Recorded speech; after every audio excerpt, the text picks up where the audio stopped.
आज Doubtnut app download करें। Doubtnut पर अपने सभी गणित, रसायन विज्ञान, भौतिक विज्ञान और जीव विज्ञान के डाउट्स का करो सफाया। बस प्रश्न की फोटो खींचो, एक ही प्रश्न को क्रॉप करो और तुरंत वीडियो सोल्यूशन पाओ। अभी डाउनलोड करें। इस प्रश्न में दिया है हाइड्रोजन परमाणु की आयनन ऊर्जा 13.6 इलेक्ट्रॉन वोल्ट होती है। क्या वह सत्य है या असत्य, हमें क्या बताना है। ये जो स्टेटमेंट दिया है हाइड्रोजन परमाणु की आयनन ऊर्जा 13.6 इलेक्ट्रॉन वोल्ट होती है, ये सत्य है या असत्य, ये हमें बताना है इस क्वेश्चन में। तो पहले इसको करने से पहले हम समझते हैं आयनन ऊर्जा क्या होता है। ठीक, अब आइए यहाँ पे समझते हैं। हम मान लेते हैं कि हमारे पास कोई एक हाइड्रोजन परमाणु था जिसका एक इलेक्ट्रॉन हमारा यहाँ पे रखा था। अभी ये कहाँ पे है, n बराबर पहली कक्षा में। ठीक, इसको बोला जाता है मूल अवस्था। ठीक, अभी ये इलेक्ट्रॉन हमारा यहाँ पे था, किसका परमाणु है, हाइड्रोजन का। अब यहाँ पे देखें, अगर इसकी ऊर्जा, जो ऊर्जा का हमारा सूत्र होता है किसी कक्षा में, कुल ऊर्जा का जो सूत्र होता है -13.6, यहाँ पे क्या होता है -13.6 जेड स्क्वायर बटे एन स्क्वायर। एन क्या होती है हमारे पास, कक्षा की संख्या। अभी यहाँ पे देखें हमारे पास हाइड्रोजन परमाणु है। हाइड्रोजन परमाणु के केस में हमने माना जो हमारा परमाणु क्रमांक होता है जेड का मान 1 होता है। यहाँ पे पुट कर देंगे तो यहाँ से अगर हाइड्रोजन परमाणु होगा तो उसमें कुल ऊर्जा कितनी होगी, -13.6 बटे एन स्क्वायर। ये हमारा कुल ऊर्जा का सूत्र हो जाएगा। अभी हमने ये मान रखा है कि जो हमारा हाइड्रोजन परमाणु है किस कक्षा में है, पहली कक्षा में। तो यहाँ पे n बराबर 1 रख देंगे तो यहाँ पे जो ऊर्जा हो जाएगी उसको हम कह सकते हैं E1। E1 बराबर आ गया -13.6 इलेक्ट्रॉन वोल्ट। जब इलेक्ट्रॉन हमारा हाइड्रोजन परमाणु का इस पहली कक्षा में होगा तो उसके पास कितना ऊर्जा होगी, -13.6 इलेक्ट्रॉन वोल्ट। और ये हमारी कुल ऊर्जा होती है, मतलब कि गतिज ऊर्जा प्लस स्थितिज ऊर्जा का योग होता है कुल ऊर्जा। और कुल ऊर्जा का मान हमारा हो जाएगा -13.6 इलेक्ट्रॉन वोल्ट। अब आयनन ऊर्जा क्या होती है, किसी भी इलेक्ट्रॉन को जब किसी कक्षा में रहता है उसको अनंत तक भेजने में जो ऊर्जा देनी पड़ती है उसको कहते हैं आयनन ऊर्जा। मतलब क्या हुआ, हम मान लेते हैं हमारे पास एक कक्षा थी जो अनंत पे रखी थी। ये कक्षा हमारी कहाँ, अनंत वाली कक्षा है। इसको देख सकते हैं n बराबर अनंत। इसके बीच में हमारे पास दूसरी, तीसरी और बहुत सारी कक्षाएं होंगी। ये सबसे लास्ट वाली कक्षा है, इसको हमने मान रखा।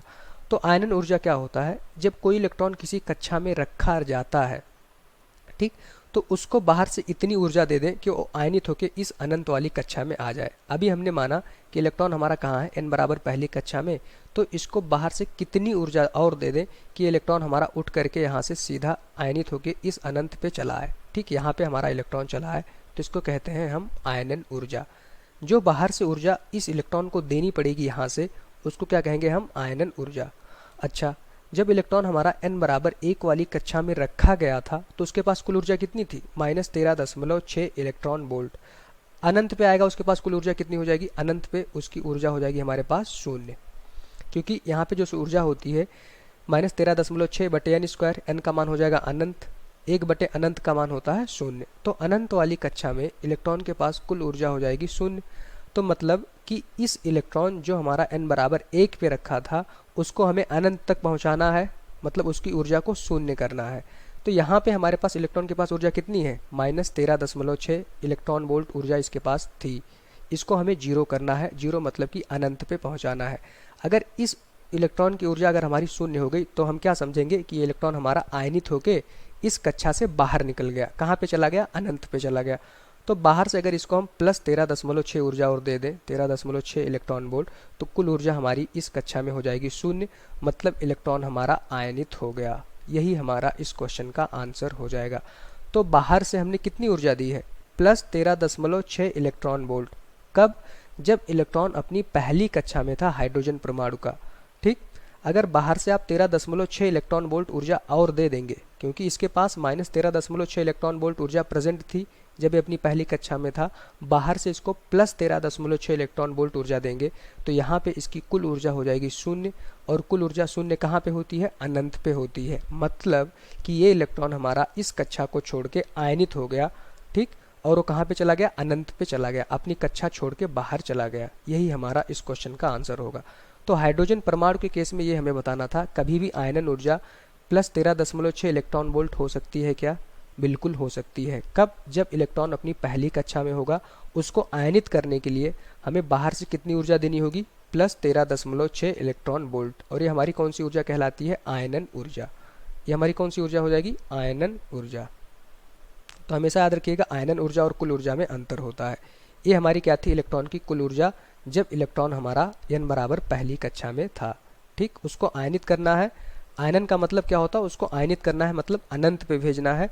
तो हमें बाहर से कितनी ऊर्जा देनी होगी, प्लस 13.6 इलेक्ट्रॉन वोल्ट ऊर्जा अगर हम बाहर से इसको दे देंगे इस इलेक्ट्रॉन को, तो क्या करेगा, इस कक्षा को छोड़ के बाहर आयनित हो जाएगा, मतलब कि उसकी कुल ऊर्जा शून्य हो जाएगी।